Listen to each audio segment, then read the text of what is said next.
Hello everyone, सबसे पहले आप सभी को नए साल की हार्दिक शुभकामनाएं। आज से डेली वीडियो आएगी जो कि 1-2 मिनट या 3 मिनट की, मैक्सिमम 3 मिनट की वीडियोस होंगी, जिसमें हम कुछ टॉपिक्स को कवर करेंगे। ये टॉपिक्स कहाँ से होंगे? ये history, polity, geography, science, current affair के टॉपिक्स होंगे और स्टेट स्पेशल टॉपिक्स होंगे जो कि हम कवर करेंगे। 2-3 मिनट में ही हम पूरा ब्रीफ में एक्सप्लेन करने की कोशिश करेंगे।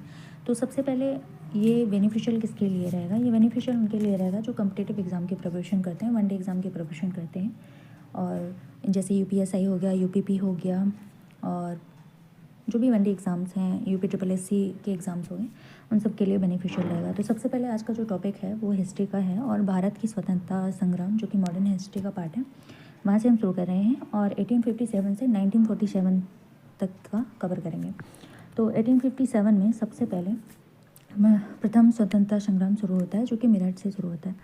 फिर 1858 में ब्रिटिश सरकार का प्रत्यक्ष शासन हो जाता है। 1885 में कांग्रेस की स्थापना होती है। 1905 में बंगाल में विभाजन होता है। 1907 में कांग्रेस का जो सूरत अधिवेशन होता है उसमें विभाजन होता है उन दोनों के बीच में।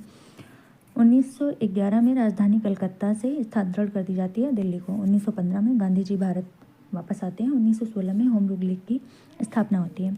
1919 में रॉलेट एक्ट और जलियांवाला बाग नरसंहार होता है। 1920 में असहयोग आंदोलन और खिलाफत आंदोलन होते हैं। 1922 में चौरी चौरा घटना और असहयोग आंदोलन स्थगित किया जाता है। 1923 में स्वराज पार्टी चित्तरंजन दास जी द्वारा स्थापित की जाती है। 1928 सैमन कमीशन व उसका बहिष्कार होता है। 1929 में लाहौर अधिवेशन और पूर्ण स्वराज की घोषणा होती है। 1930 में दांडी मार्च और नमक सत्याग्रह होता है। 1931 में गांधी इरविन समझौता होता है। 1932 में पूना पैक्ट गांधी जी और अम्बेडकर जी के बीच में होता है। 1935 में भारत सरकार अधिनियम बनता है। 1937 में पहली बार प्रांतीय चुनाव होते हैं। 1939 में द्वितीय विश्व युद्ध प्रारंभ होता है। 1942 में भारत छोड़ो आंदोलन और क्रिप्स मिशन होता है। 1946 में कैबिनेट मिशन और 1947 15 अगस्त को भारत की